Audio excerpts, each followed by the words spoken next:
Pozdravljeni. Danes bomo skupaj skušali razumeti, kaj za vraga pomeni kratica ADUO. Novost, ki jo bomo prvič videli v letošnji sezoni svetovnega prvenstva Formule 1.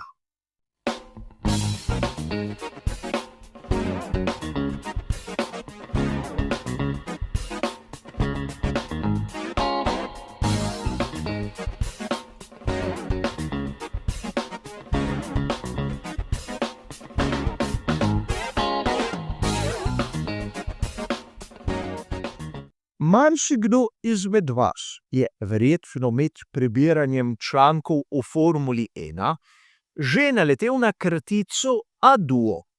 A verjamem, da mnogi ne poznate tega mehanizma, ki ga bomo prvič videli v praksi prav v sezoni 2026. In seveda na začetku je potrebno razložiti, kaj sploh kratica ADUO pomeni. Additional Development and Upgrade Opportunities. Torej, že iz samega prevoda je jasno, da gre za mehanizem, ki omogoča dodatni razvoj.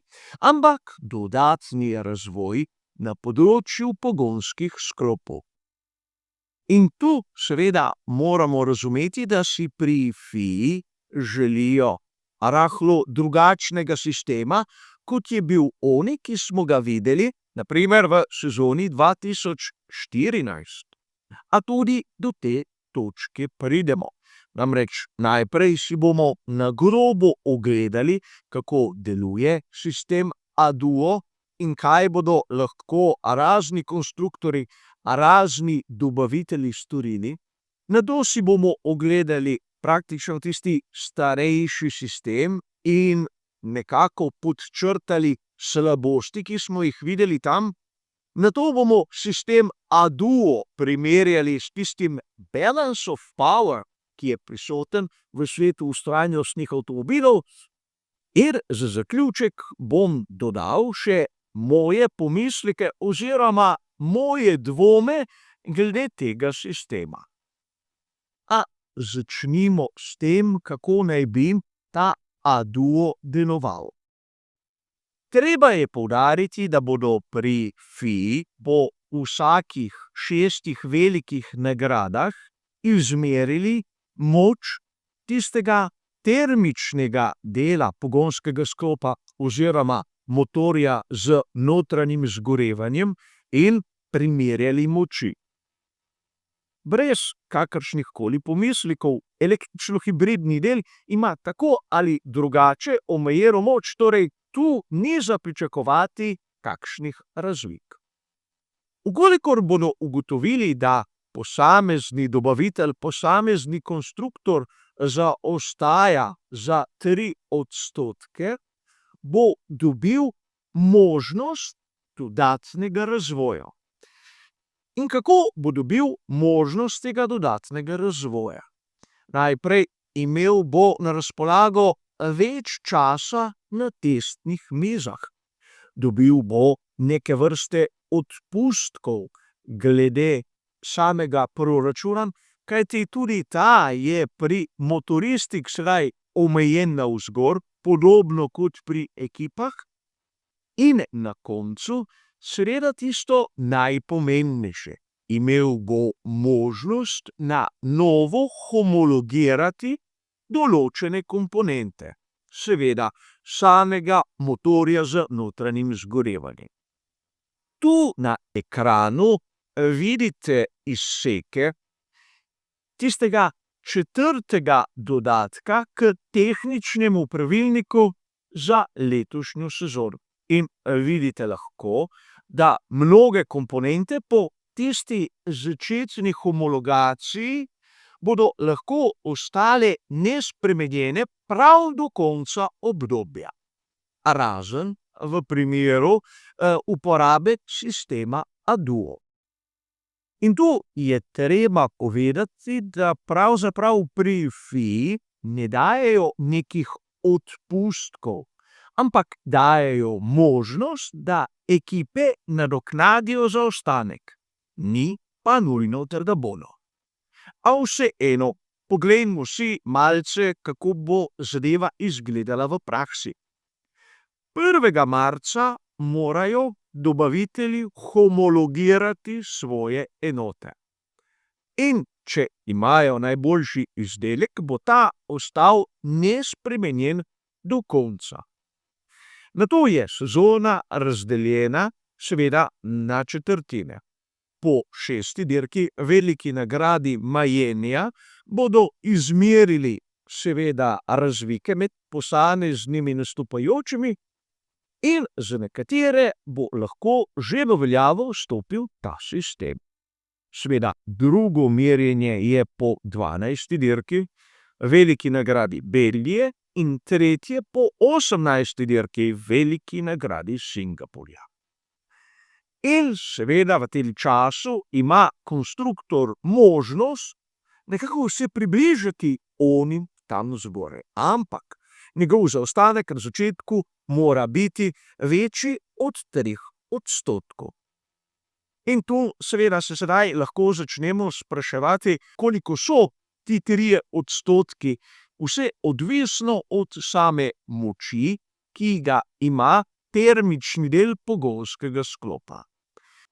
Torej vidimo, da bo zadeva v teoriji bistveno boljša od one, ki smo jo videli v sezoni 2014. Takrat je bila zgodba bistveno bolj kompleksna in neživljenjska.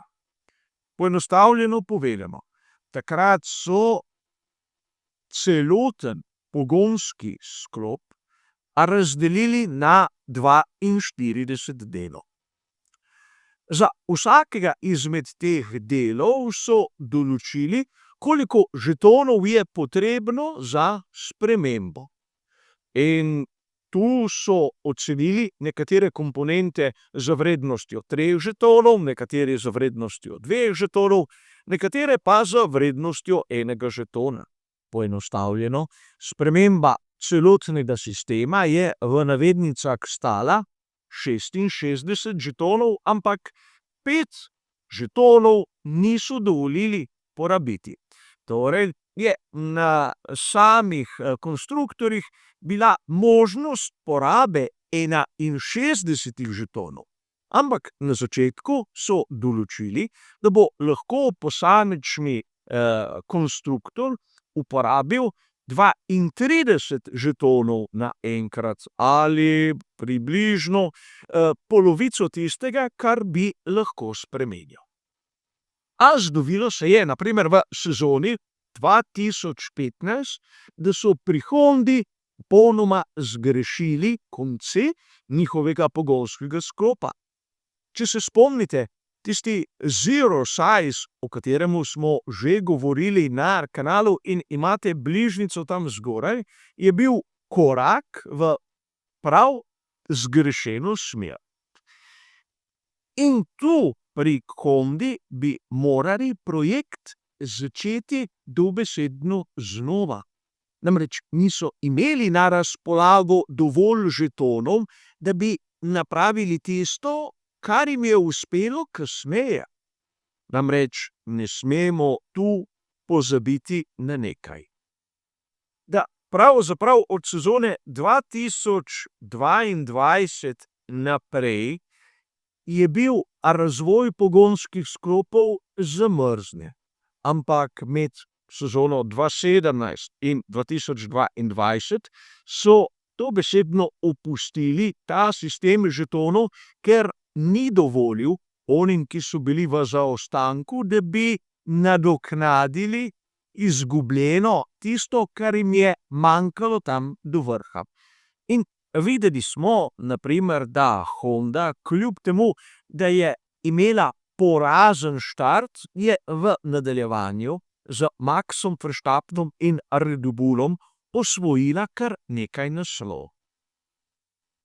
A vidimo, da je treba tudi v sedanji Formuli 1 nekako postaviti neke mejnike. Verjetno marsikdo pozna svet vztrajnostnih avtomobilov, kjer imajo tako imenovani balance of power ali BOP.